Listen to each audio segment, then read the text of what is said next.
नमस्कार दोस्तों, आपके अपने YouTube चैनल स्टडी रिलेटेड नाम में आपको बहुत बहुत स्वागत करता हूं। दोस्तों, आपको पता है एसएससी एमटीएस का 4 मई फर्स्ट शिफ्ट का पेपर समाप्त हो गया है और हम आपके लिए 100% जीके जीएस और साइंस के ऑथेंटिक क्वेश्चन लेकर आए हैं। तो अभी तक आप हमारे चैनल पर नए हो तो प्लीज़ चैनल को सब्सक्राइब कर लें। बगल में जो बेल आइकन है, घंटे का निशान है, उसको भी दबा लें ताकि एसएससी एमटीएस की पल पल की अपडेट आपको सबसे पहले मिलती रहे। और फ्रेंड्स, हम आपको बता दें अभी और आप अभी तक की सभी शिफ्टों का पीडीएफ चाहते हो तो हमारा ये व्हाट्सअप नंबर है, इस व्हाट्सअप नंबर पर हमें मैसेज कर सकते हैं और सभी शिफ्टों का पीडीएफ डाउनलोड कर सकते हैं। तो चलिए चलते हैं आज के फर्स्ट शिफ्ट के पहले क्वेश्चन में किस तरह का क्वेश्चन पूछा गया है। इसमें पहला क्वेश्चन पूछा गया है, खेलो इंडिया यूथ गेम 2023 कहाँ पर आयोजित किए गए हैं। तो ये आपके भारत मतलब मध्य प्रदेश राज्य में ये आयोजित किए गए हैं। ठीक है, इसमें बात करें ये कौन सा संस्करण है, तो ये आपका 5वां संस्करण है और ये 30 जनवरी से 11 फरवरी तक मध्य प्रदेश के 8 शहर थे, जो आपका भोपाल, इंदौर, उज्जैन, ग्वालियर, जबलपुर, मंडला, बालाघाट और खरगोन, ये आपके 8 शहर हैं। ठीक है, इसमें और बात कर लेते हैं, जैसे आपका चौथा आपका संस्करण कहाँ पर हुआ था, तो ये आपका चौथा संस्करण 4 से 13 जून 2022 तक पंचकुला, जो कि आपका हरियाणा राज्य में पड़ता है, ताऊ देवी लाल स्टेडियम में आयोजित ये किया गया था। चलिए अगले क्वेश्चन की तरफ बढ़ते हैं। अगला क्वेश्चन हमारा कि जल को शुद्ध करने के लिए किसका प्रयोग किया जाता है, तो इसका शुद्ध क्लोरीन डालकर जल को शुद्ध किया जाता है। ठीक है, चलिए अगले क्वेश्चन की तरफ चलते हैं। अगला क्वेश्चन है हमारा कि पृथ्वी की जुड़वा बहन किसे कहा जाता है, तो शुक्र ग्रह को पृथ्वी की जुड़वा बहन कहा जाता है। इसी में बात करें हम, शुक्र ग्रह हमारे सौर मंडल का सबसे गर्म ग्रह माना जाता है। ठीक है, यहाँ पर अगला पॉइंट है, बुध ग्रह हमारे सौर मंडल का सबसे छोटा ग्रह है। अगर सबसे छोटा ग्रह है तो आपका बुध ग्रह इसका राइट आंसर हो जाएगा, तथा शुक्र ग्रह सबसे चमकीला ग्रह है। ठीक है, इसी में बात करें अगले फैक्ट की, वरुण ग्रह सबसे ठंडा ग्रह है ये, और शनि ग्रह सबसे हल्का ग्रह है। जो मैं आपको पॉइंट लेकर आया हूँ उनको भी आप नोट करते हुए जाना। अगला बन जाता है आपका, वीनस ग्रह पूर्व से पश्चिम की ओर घूमता है। आपसे क्वेश्चन पूछ लिया जाए कि उल्टा ग्रह कौन सा घूमता है, तो वीनस इसका राइट आंसर हो जाएगा। अगले क्वेश्चन की तरफ बढ़ते हैं। अगला क्वेश्चन है, सितारा देवी किस नृत्य से संबंधित है, तो ये आपकी कथक नृत्य से संबंधित है।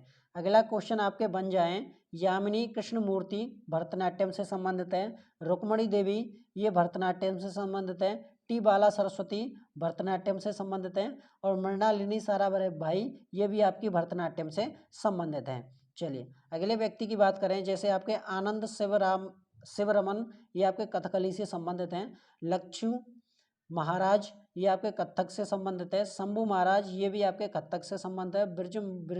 बिरजू महाराज ये भी आपके कथक से संबंधित है, और उमाशंकर ये भी आपके कथक से संबंधित हैं।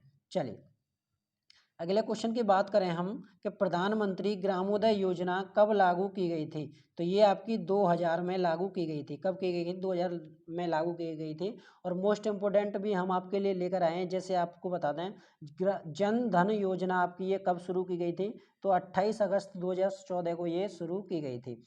अगली योजना है आपकी स्वच्छ भारत मिशन, तो ये आपकी 2 अक्टूबर 2014 को शुरू की गई थी। अगली योजना है बेटी बचाओ बेटी पढ़ाओ, तो ये आपकी 22 जनवरी 2015 को ये शुरू की गई थी। अगली योजना है आपकी प्रधानमंत्री उज्ज्वला योजना, तो 1 मई 2016 को ये शुरू की गई थी। चलिए अगले अगले क्वेश्चन की तरफ बढ़ते हैं। अगला क्वेश्चन है कि संगमरमर का रासायनिक नाम क्या है, तो कैल्शियम कार्बोनेट संगमरमर का रासायनिक नाम है। इसमें बात करें, अगला क्वेश्चन आपका बन जाए, प्लास्टर ऑफ पेरिस का रासायनिक नाम क्या है, तो इसका नाम है कैल्शियम सल्फेट हाइड्रोक्साइड।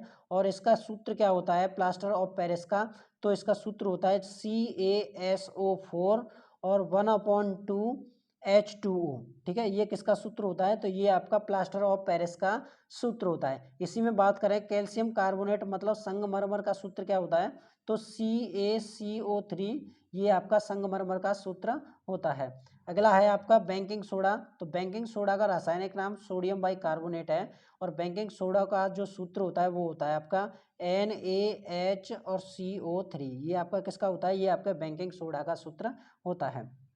चलिए अगला क्वेश्चन है आपका, बाबर ने 1529 में कौन सा युद्ध लड़ा था, तो घाघरा का युद्ध बाबर ने 1529 में ये युद्ध लड़ा था। और बाबर इस युद्ध में विजय भी हुआ था, मतलब जीत चुका था। ठीक है। इसमें हम मोस्ट इंपोर्टेंट युद्ध लेकर आए हैं, जैसे पानीपत का प्रथम युद्ध 1526 ईस्वी में, तराइन का प्रथम युद्ध 1191 ईस्वी, चंदावर का युद्ध 1194 ईस्वी, खानवा का युद्ध 1527 ईस्वी, चौसा का युद्ध की बात करें तो 1539 में ये लड़ा गया था।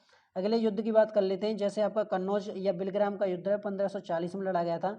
पानीपत का द्वितीय युद्ध की बात करें तो 1556 में, और हल्दी घाटी का युद्ध तो 1576 ईस्वी में लड़ा गया था। अगले युद्ध की बात करें, जैसे प्लासी के युद्ध की बात करें हम, तो ये 1757 ईस्वी में लड़ा गया था। पानीपत का तृतीय युद्ध 1761 ईस्वी में लड़ा गया था। बक्सर का युद्ध आपका 1764 में लड़ा गया था, और कारगिल का युद्ध आपका 1999 में ये लड़ा गया था। चलिए अगले क्वेश्चन की बात करते हैं। अगला क्वेश्चन है, आगरा का लाल किला किसने बनवाया था? जैसे शाहजहां ने आगरा का लाल किला बनवाया था। शाहजहां ने क्या क्या बनवाया था, तो आपको बताते हैं, दिल्ली की जो मोती मस्जिद है जो 1665 ईस्वी में बनवाई थी। आगरा की जामा मस्जिद ये आपकी शाहजहां ने बनवाई थी, और ताजमहल का निर्माण भी आपका शाहजहां ने करवाया था। यहीं पर बात करें, जो आपके फतेहपुर सीकरी की जो दरगाह है वो उसका निर्माण किसने करवाया था, तो उसका निर्माण आपका अकबर ने करवाया था। और इसमें बात करें फतेहपुर सीकरी को किसने बसाया था, तो ये भी आपका अकबर ने बसाया था। और फतेहपुर सीकरी में किसकी दरगाह है, तो शेख सलीम चिश्ती की दरगाह है। किसकी? शेख सलीम चिश्ती की दरगाह, ये भी आप ध्यान में जरूर रखना। चलिए अगले क्वेश्चन की तरफ बढ़ते हैं। अगला क्वेश्चन है कि सुल्तान जौहर कप 2022 किसने जीता था, तो ये आपका भारत ने जीता था, और ये तीसरी बार जीता है। ठीक है, और ये सुल्तान जौहर कप किससे संबंधित है, तो ये आपका हॉकी से संबंधित है। किससे? हॉकी से संबंधित है। ठीक है, इसमें बात करें किसको हराकर भारत जीता था, तो ऑस्ट्रेलिया को फाइनल में हराकर भारत ये तीसरी बार जीता है। अगला क्वेश्चन है हमारा कि ठुमरी की रानी किसे कहा जाता है, तो गिरजा देवी को ठुमरी की रानी कहा जाता है। नेक्स्ट क्वेश्चन की तरफ बढ़ते हैं कि द पैलेस ऑफ इल्यूशन पुस्तक के लेखक कौन हैं, तो चिन्ना बनर्जी, दीपा करुणी, ये लेखक हैं। अगला क्वेश्चन है हमारा कि स्वामी विवेकानंद के आध्यात्मिक गुरु कौन थे, तो रामकृष्ण परमहंस इसका करेक्ट आंसर हो जाएगा। नेक्स्ट क्वेश्चन की तरफ बढ़ते हैं। 2011 की जनगणना के अनुसार भारत में शहरी जनसंख्या का प्रतिशत कितना था, तो 31.16% यहाँ पर 2011 की जनगणना के अनुसार भारत में शहरी जनसंख्या प्रवेश करती है। अगला क्वेश्चन है हमारा कि किस राज्य में उगादि एक महत्वपूर्ण उत्सव के रूप में मनाया जाता है, तो कर्नाटक राज्य में ये मनाया जाता है। ठीक है, किस राज्य में? कर्नाटक राज्य में ये मनाया जाता है।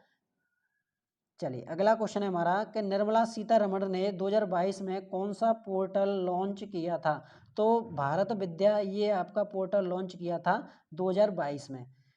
अगले क्वेश्चन की तरफ बढ़ते हैं। अगला क्वेश्चन हमारा, अशोक ने किस युद्ध के बाद धर्म नीति अपनाई थी, तो जो कलिंग का युद्ध है, कलिंग के युद्ध के बाद अशोक ने ये जो धर्म नीति है वह अपना ली थी।